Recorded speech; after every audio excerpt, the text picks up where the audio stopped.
Coworker is easily and often offended and doesn't want us to mention offensive topics like facial hair. We have an employee who seems to be easily offended by non-offensive things. The latest example is that we should not talk about how facial hair makes someone look different because this person is sensitive to comments about beards. A colleague with a long beard, let's call him Jeff, shaved it off the other day. I joked, "Where did Jeff go?" which offended this person because beards can be seen as a gender-specific identifier. HR later told me not to make any beard comments. There are many other comments like these about gender identity. They claim we shouldn't be talking about a lot of things that don't strike me as problematic topics. How should these sensitive gender issues be handled? Should we all walk on eggshells around this person, or should we be allowed to say someone looks different when they shave their beard? Alert HR as soon as possible. This person is going to be disruptive as long as this person is allowed to be. In fact, give this person a taste of their own medicine and tell HR that a hostile work environment is being created by a person being offended on behalf of other staff who have expressed no such discomfort. I would be considered a member of several protected classes that people just love to get in a tizzy about. What I find offensive is people getting offended on my behalf without considering for 1 minute what my opinion on the matter might be. That is treating me and anyone else out of the mainstream as if we were infants needing constant protection. Worse, this person got the op in trouble over a comment that wasn't even over a protected class. This is a morale destroyer and, as I said above, the very definition of a hostile environment. Toxic, in fact. Someone who is offended on the behalf of others is simply virtue signaling and causing a disruption. Do not walk on eggshells for that person or anyone else trying this garbage. As per user 23715's comments below, the exception is if your HR department rewards whining, in which case it may be better to just update your resume and move on. It's not clear whose beard you were discussing, your own, the complainer, or a third person. But I'll assume for now it was a third person. It's clear you can't see why anyone would be upset or offended at any discussion of someone's personal appearance in a work context. The other answers at the moment support this view, that of course it's terrific to sit around at work chatting about what people look like, and perhaps even extrapolating from that to matters you feel are related to appearance.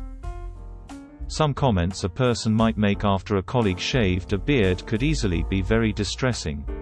Consider, "Definitely looks a little girlier now. It makes him look younger. I think you have a more experienced look with a beard.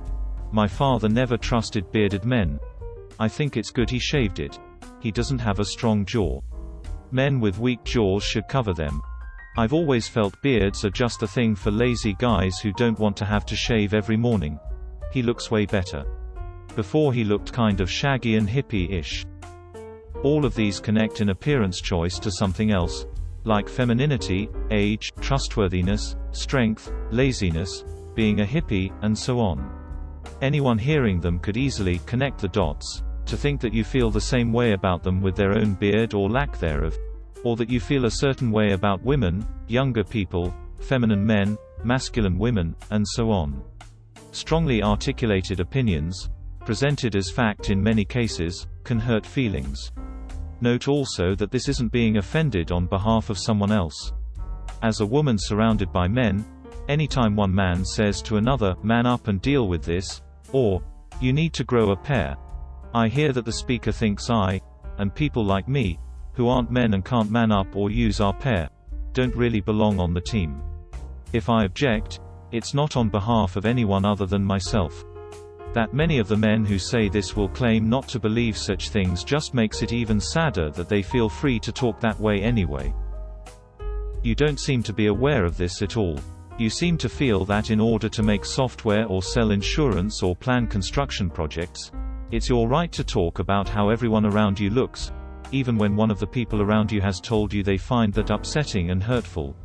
Without hearing what you said, lots of people are willing to pat you on the back and say that absolutely, you have that right, don't let anyone take it from you.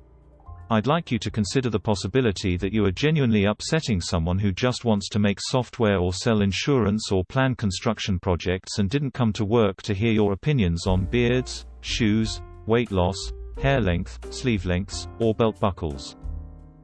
Even if you're sure you're saying something very neutral, you might not be. And you already know at least one person doesn't like these topics. How hard is it to avoid those topics in group conversations? Sure. When X shows up clean-shaven for the first time, you can notice. Wow, new look. How are you liking it? That's one-on-one with the shaver and doesn't contain any of your opinions about what beards mean. It's not at all the same as extended riffing in the presence of, or with an engaging, other people, on the meaning and consequences of someone's appearance change, especially a gender-associated appearance change. As an adult in a workplace, you should be able to see the difference. Start with the assumption that their offense is sincere and appropriate. By calling your own comments non-offensive, you're assuming that their offense is either insincere or inappropriate. It's clear that their offense does not make sense to you. If something doesn't make sense to you, wouldn't it be logical to seek to understand it first, before dismissing it as ill-founded? It's clear that there are topics that do not seem problematic to you that do seem problematic to your colleague. A good step forward is to talk to them with a view to seeking to understand why they feel that way. I strongly recommend inviting them for tea, coffee, water, beer, as appropriate, with a view to just listen, to begin with. Explain that your sincere desire is not to upset them and that you've been unsuccessful in this. Ask if they'd be willing to help you understand the broader issues that are causing them concern and this is important, only listen. By all means, ask questions to further your understanding, but do not seek to explain or justify. Perhaps, after listening, you'll see their point of view and agree. Perhaps, after listening, you'll still feel that they're having a chilling effect on the team. However, at least you'll understand, and any conversation about making your workplace a comfortable place for all of the people will come from a place of mutual understanding and compassion. If you can find a way to work this out with this person and make this problem go away, that's great. Please make every effort to do that. But I'm going to assume that you can't, and that this person keeps making trivial complaints to HR, and that this is a serious issue that affects your ability to work. If not, find a polite solution. You need to make HR do their job. There's a complaint against you. HR is supposed to investigate it and make findings. Instead, it sounds like they're trying to placate the complainant and make the problem go away. They might think they're doing everyone a favor, but they are not doing their job. Send them a written request for the findings they made with regard to the complaint. Specifically, did they find the complaint substantiated? Did they find that the complaint was made in good faith? Did they find that the complaint was not made in good faith and was an attempt to bully or harass you? Don't suggest that it was. Just ask them if that's what they found. It's their job to investigate, so they should have either found that or not found that. If HR finds that the complaints are not made in good faith, they should deal with the person making the bogus reports. The tough case is if they find that the complaints were made in good faith despite your opinion that they are obviously bogus complaints and where they are really affecting your ability to have a peaceful work environment. If that happens, notify your manager that you are looking for a new job because you cannot tolerate the bullying and hostile environment that you are getting in the form of these harassing complaints and failure of HR to make appropriate findings and make the harassment stop. Your company will probably get lawyers involved at this point, so keep complete documentation including names of people who can substantiate your claims.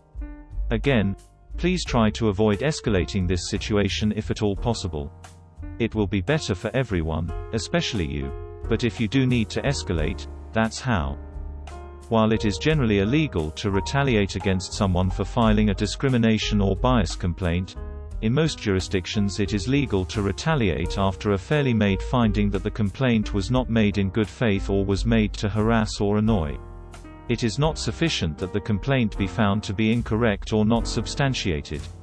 There must be a positive finding that the complaint was not made in good faith, that is, that the person was not really offended or that any such offense was trivial and that the real purpose for the complaint was as a form of bullying or harassment. Whatever you do, do not pretend to take offense at trivial things. Do not mistreat a fellow professional. Do not retaliate in any way, other than with our. If you genuinely feel that these bogus complaints and poor HR handling are making your work environment hostile, say so. If not, You ultimately have to live with it or find a new job. TLDR. If this doesn't really bother you and you've just worked yourself up into a self-righteous frenzy, just let it go. It doesn't matter if you're right or wrong. You have a coworker with an annoying quirk you can live with. I'm sure you have annoying quirks too, like making beard jokes. But if this really does rise to the level of you being bullied or suffering a hostile work environment where you live in fear of the next bogus complaint, use the procedures your company has to deal with that. And do not let HR bully you either or placate a bully, call them on it.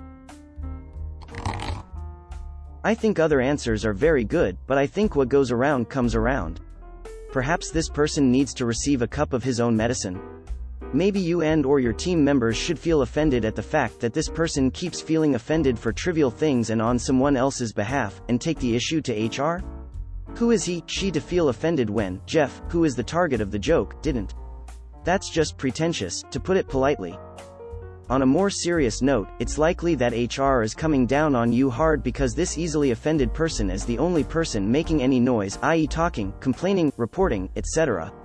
If you stay quiet and do nothing, you will pay the consequences later on because they may interpret that as you having admitted to being offensive by omission, e.g. not defending yourself. In fact, you don't even know what this person actually claimed behind your backs. This person is very unlikely to be trustworthy. I've had to deal with difficult coworkers before, the everyone's out to get them types, although it never got to HR in our team's case. Our team had tried to play nicely, but they've been suffering the consequences of it for a long time now. Instead, if you and/or the rest of your team report the situation to management and HR, then they may realize where the real problem actually is and, who knows, maybe even do something about it. To top it off, when HR comes down on this person, they might get everything they need out of this person's instant on-the-spot reaction.